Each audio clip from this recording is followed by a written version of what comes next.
चलिए, good morning आप सबको and welcome to basic English classes. आज हम लोग जो है कल जो कंप्लीट किए हुए थे सूरदास आज करेंगे। कल कंप्लीट किए थे कबीर की जो बानी है उसको हम लोग कंप्लीट किए हुए थे, ठीक है।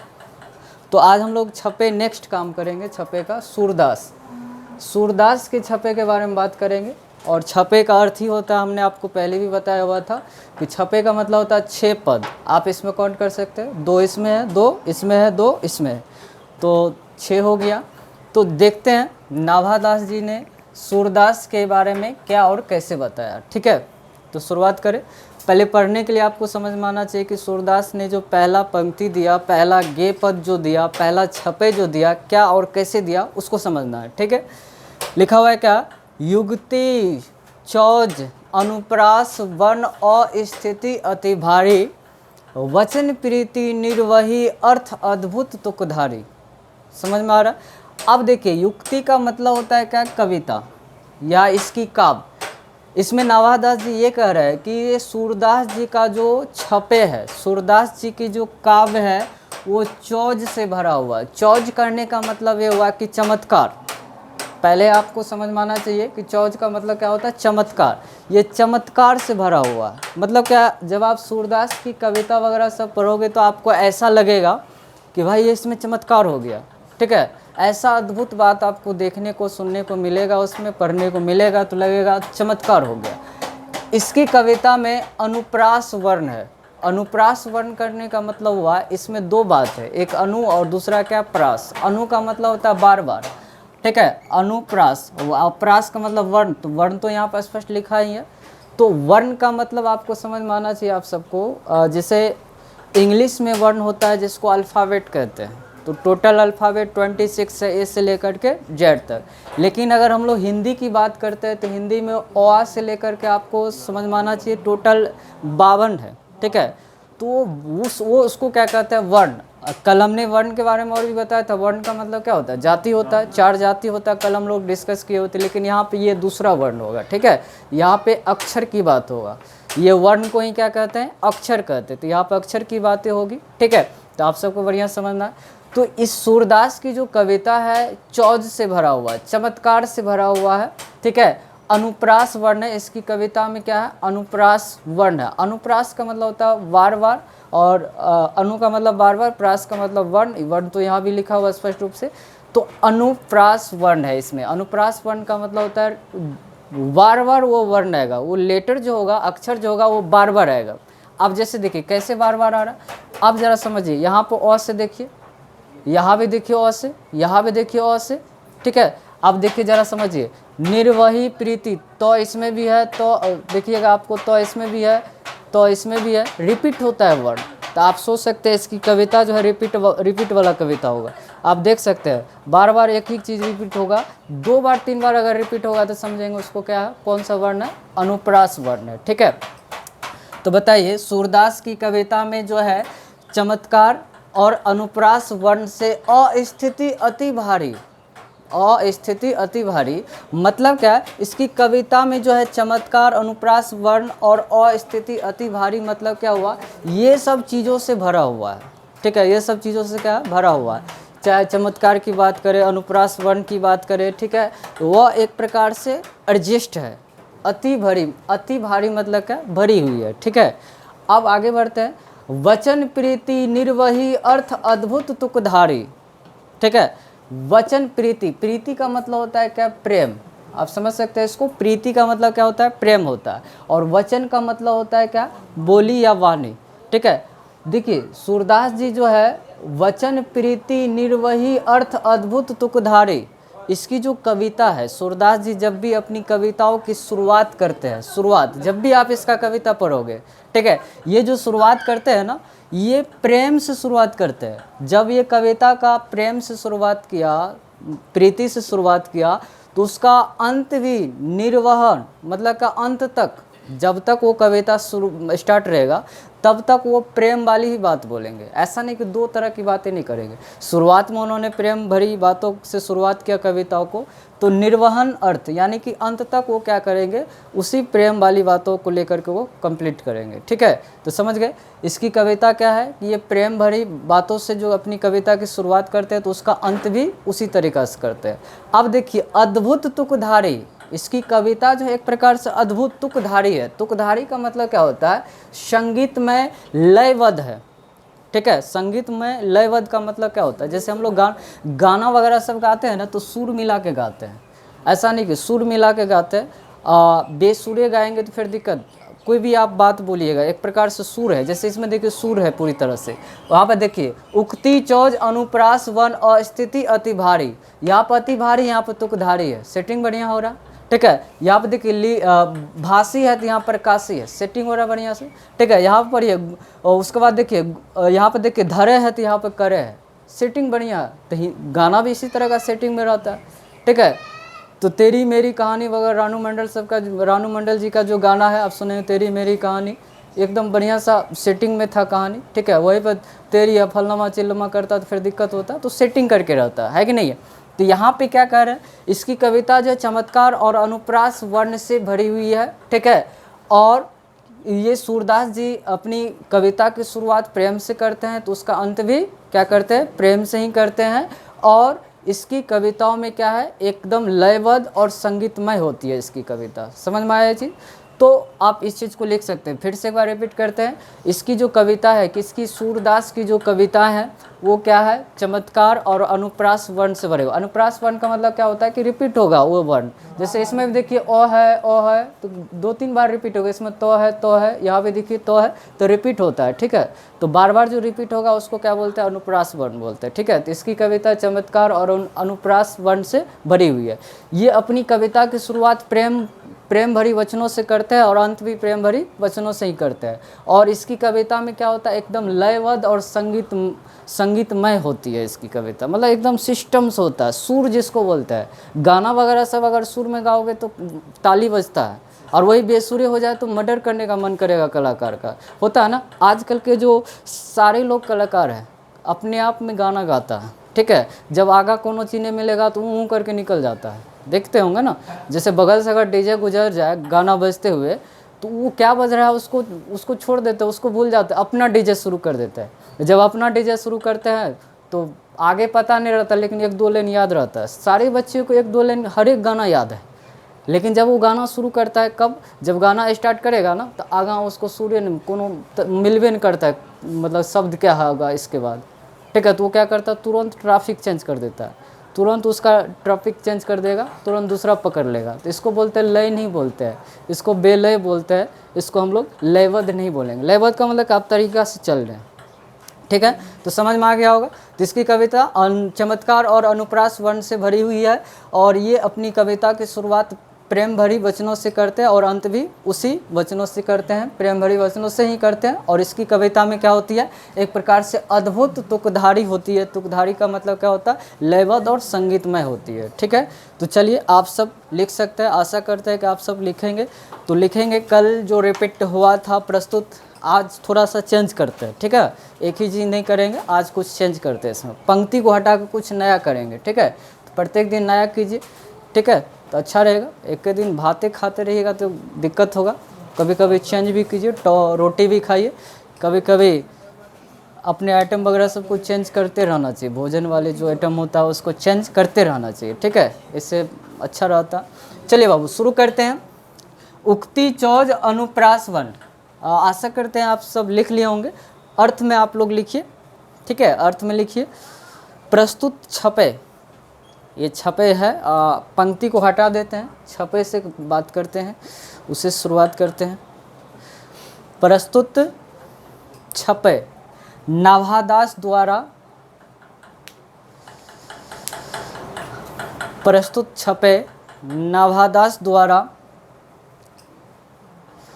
प्रस्तुत छपे नाभादास द्वारा भक्तमाल से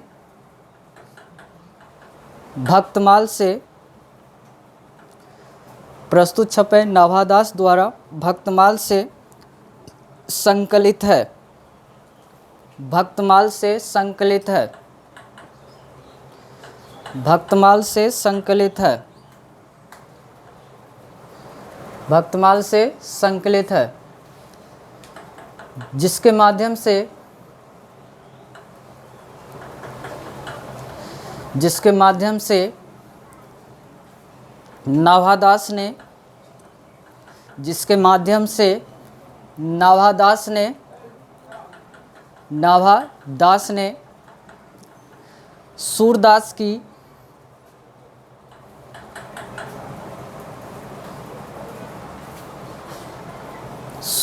की विशेषताओं का, सूरदास की विशेषताओं का वर्णन किया है, सूरदास की विशेषताओं का वर्णन किया है।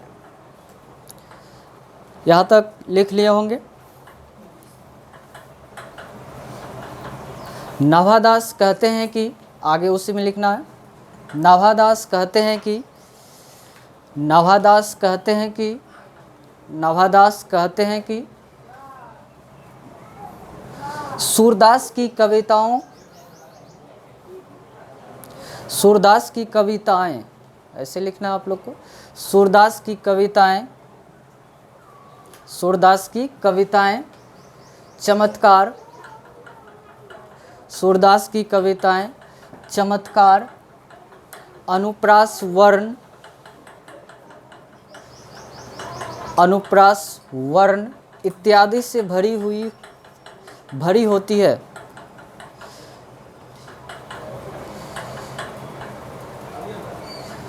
इत्यादि से भरी होती है, इत्यादि से भरी होती है।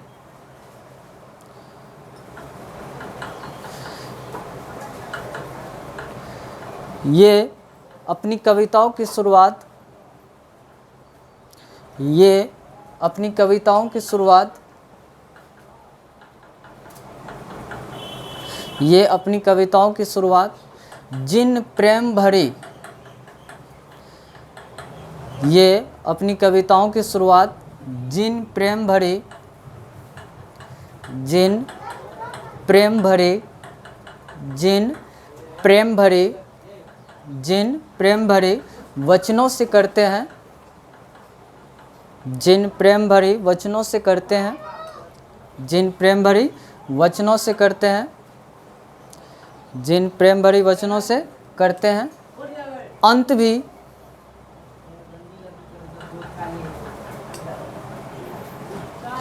अंत भी उसी तरीक़ा से करते हैं, और अंत भी उसी तरीक़ा से करते हैं।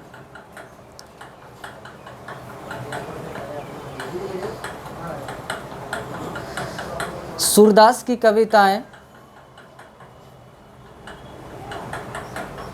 सूरदास की कविताएं, सूरदास की कविताएं लयबद्ध और संगीतमय होती है। लयबद्ध आप सबको पता होना चाहिए, लयबद्ध, लयबद्ध, लयबद्ध एकदम तरीक़ा से लयबद्ध और संगीतमय होती है, लयबद्ध और संगीतमय होती है। आई होप समझ गए होंगे। इस छपे का अर्थ क्लियर हो गया होगा। चलिए आगे बढ़ जाए। ये उसकी कविताओं में ये चमत्कार, अनुप्रास वर्ण से भरी हुई होती है। जब ये प्रेम भरी वचनों से जब अपनी कविताओं की शुरुआत करते हैं तो अंत भी उसी तरीक़ा से करते हैं, ठीक है। और इसकी कविता लयबद्ध और संगीतमय होती है। तो यहाँ तक क्लियर है। आगे बढ़ते हैं, आगे सुनिए। आगे बहुत बढ़िया अर्थ है इसका। दूसरा इसका जो छपे है सुनिएगा, लिखा हुआ है क्या, प्रतिबिंबित दिव्य दृष्टि हृदय हरि लीला भासी, जन्म कर्म गुण रूप सभी रसना प्रकाशी। देखिए कितना अच्छा है, ठीक है। एकदम अगर आप इसको सुर में बोलोगे तो एकदम एक प्रकार से गाना हो जाएगा, ठीक है। आप देखिए, प्रतिबिंबित दिव्य दृष्टि हृदय हरि लीला भासी, ठीक है। जन्म कर्म गुण रूप सभी रसना प्रकाशी। आप सबको पता होना चाहिए, सूरदास जी वाला जब हम आप लोग को बता रहे थे, कविता पढ़ा रहे थे, तो सूरदास जी को 2 आँख है कि नहीं है? सूरदास को नहीं आँख है, कोई आँख नहीं है सूरदास को। सूरदास अंधे है, दोनों आँख से क्या है, ये दोनों आँख इसके पास नहीं है, ये इसके पास जो है आँख की कमी है, लेकिन इसके पास एक पावर है। और ये जो है श्री कृष्ण भगवान जो है श्री कृष्ण उनकी भक्ति करते हैं, उनकी आराधना करते हैं, ठीक है। तो उनकी आराधना करते हैं और आपको पता होना चाहिए इनकी जो कविता है उसमें श्री कृष्ण जी के बारे में ही बताया गया, ठीक है। आप सोच सकते हैं दो आँख वाले व्यक्ति कभी कुछ नहीं कर पाते हैं, लेकिन जिनके पास कुछ नहीं होता है वो बहुत बड़े इतिहास लिख देते हैं। नहीं, इतिहास रचते हैं। कहा जाता है इतिहास पढ़ने वाला कभी इतिहास नहीं लिख सकता है, ठीक है, इतिहास नहीं लिख सकता है। तो कुछ न कुछ अगर भगवान किसी से छीनता, आँख लिया इससे, तो कुछ ऐसा इसको कमाल कर दे। कवियों में सबसे बड़ा श्रेष्ठ कवि इसको कहा जाता है, ठीक है। अब जरा सुनिए इसको आगे। कह रहा है प्रतिबिंबित। प्रतिबिंबित का मतलब क्या होता है, अनुभव करना, अनुभव करना। आँख नहीं है इनके पास, अनुभव करना, दिव्य दृष्टि, इनके पास एक दिव्य दृष्टि है, भगवान का दिया हुआ एक त्रिनेत्र इसको कह सकते हैं। अभी देखिए आप लोग अगर आंख बंद करोगे और घर पे देखोगे कि घर पे आपका कौन सामान कहाँ है तो वो नज़र आता है, तो आप कहिएगा हम तो देख कर का है, तो हमको समझ में आ रहा। अब पहले से अगर हम लोग को पता नहीं रहता, लेकिन एक अंतर आत्मा होती है, एक अंतः मन जिसको कहते हैं, उसमें त्रिनेत्र होता है, आप उसके माध्यम से देख सकते हैं कौन कैसा क्या है। अभी देखिए बहुत सारे सूरदास होता है, उसको अगर आप मार्केट भेजोगे ना तो मार्केट चले जाएगा वो टटोलते टटोलते इस तरीक़ा से। उसके पास अनुभव वाला आँख होता है, दिव्य दृष्टि उसको कहते हैं। अगर आप किसी सूरदास को 10 रुपया दे दो, कहा पसुइया है, तो बस आप ही को ठग लेगा, वो नहीं ठगाएगा, समझ सकते हैं ना। वो पैसे चेक करेगा, उसको ऐसा लगता है कि भाई मशीन लगा हुआ है इसके हाथ में, कैसे चेक कर लेता है। ट्रेन पे हुआ था, एक बार यात्रा कर रहे तो वहाँ दिए 20 रुपया दिए, तो कहा कि पसुइया और घुराइए 400 टका, ठीक है। तो ऐसे ऐसे पहले उल्टा पुल्टा के देखा पूरी तरह से, कहा कि क्यों गरीब आदमी को ठग रहा है, ये 20 रुपया है। कमाल हो गया, आश्चर्य हो गया, हमको ये भी लगा कहीं या ना लिविर लिविर करके तू नहीं देख रहा है। तो यह एक समस्या था, तो ऐसा कुछ नहीं था, वास्तविक में उसको आँख नहीं था, ठीक है ना। तो ये चीज़ है, इसीलिए प्रतिबिंबित दिव्य दृष्टि हृदय हरि लीलाभासी, ये जो है अपने अनुभव से प्रतिबिंबित दिव्य दृष्टि, ये अपने दिव्य दृष्टि से अनुभव किया, प्रतिबिंबित किया, प्रतिबिंबित अनुभव करके दिव्य दृष्टि से हृदय से हरि लीलाभासी श्री कृष्ण लीला का वर्णन किया। श्री कृष्ण लीला का क्या किया, वर्णन किया। और उनके जन्म कर्म गुण रूप सभी, रसना का मतलब होता है जीव या वचन, ठीक है, जीव या वचन, प्रकाशी। आप दोस्त सोच सकते हैं कि सूरदास जी अपने दिव्य दृष्टि से, सूरदास जी अपने दिव्य दृष्टि से अनुभव करके, ठीक है, अंतरात्मा में अंतः मन से देख करके श्री कृष्ण लीला का क्या किया, वर्णन किया। और उनके जन्म कर्म गुण और रूप सभी का वर्णन प्रकाश नहीं अपने वचनों से प्रकाशित किया, ठीक है। तो समझ सकते हैं इसके पास ऐसा दिव्य दृष्टि है। ऐसा आप देखिएगा किसी आदमी का अगर एक हाथ ले लेगा तो ऊपर पावर दूसर हाथ में दे देता है, ठीक है, ठीक है। किसी आदमी के पास अगर एक पाँव नहीं होता तो उसका पावर दूसरे पाँव में चला जाता है, एक ही पाँव से सारा काम करता है। आप सबको पता होना चाहिए सोशल मीडिया से जो जुड़े हुए हैं, एक ऐसी टीचर है जिनके पास दोनों हाथ नहीं है और वो गवर्नमेंट टीचर है। आप सोच सकते हो पाँव से पढ़ाते हैं, हम मार्कर जो लिखते हैं पाँव से इस तरीक़ा से लिखते हैं, उसके पास चेयर उस तरह का बना हुआ पाँव से लिखते हैं। सोच सकते हैं करने वाले कभी कुछ कर सकते हैं, वो किसी भी शरीर के अंग का मोहताज नहीं होता, बल्कि अंदर में एक हौसला होना चाहिए, करने का एक जुनून होना चाहिए, ठीक है। 2 आँख रहते हुए वाला कभी कुछ नहीं कर सकता, 2 हाथ रहते हुए वाला कभी कुछ नहीं करता है, लेकिन जिसके पास अभाव रहता है वो देखिएगा बहुत कुछ करता है, ठीक है। तो चलिए आप समझ गए होंगे। तो उन्होंने अपने दिव्य दृष्टि से हृदय अंतः मन से, ठीक है ना, अनुभव करके उन्होंने श्री कृष्ण लीला का क्या किया, वर्णन किया। और उनके जन्म कर्म रूप और सभी का वर्णन किया उन्होंने, ठीक है। तो चलिए फटाफट लिखिए, जल्दी जल्दी करते हैं। प्रस्तुत छपे, जल्दी जल्दी पहुंच जाते हैं। प्रस्तुत छपे, हम इसको ज़्यादा रिपीट नहीं करेंगे, आप सबको लिखा भी होगा। प्रस्तुत छपे नवादास द्वारा रचित भक्तमाल से संकलित है। प्रस्तुत छपे नवादास द्वारा रचित भक्तमाल से संकलित है।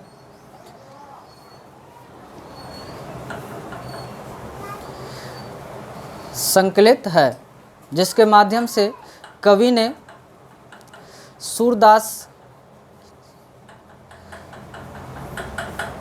जिसके माध्यम से कवि ने सूरदास की विशेषताओं का वर्णन किया है।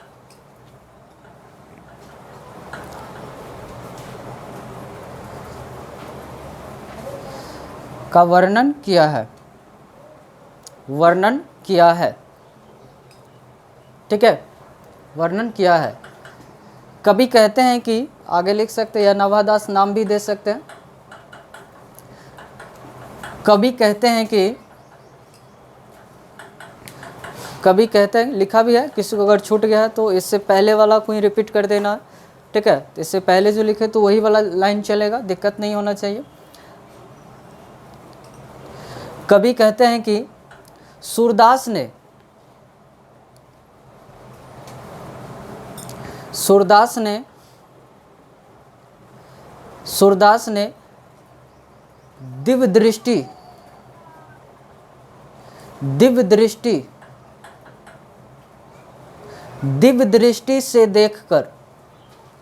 दिव्य दृष्टि से देखकर, प्रतिबिंबित का मतलब होता है देखकर, अनुभव करके, दिव्य दृष्टि से देखकर श्री कृष्ण लीला का वर्णन किया। श्री कृष्ण लीला का वर्णन किया। श्री कृष्ण लीला का वर्णन किया। श्री कृष्ण लीला का वर्णन किया। श्री कृष्ण लीला का वर्णन किया और उनके जन्म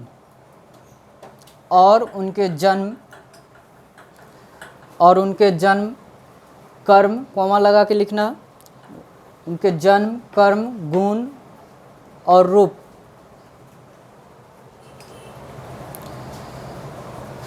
जन्म, कर्म, गुण, रूप और रूप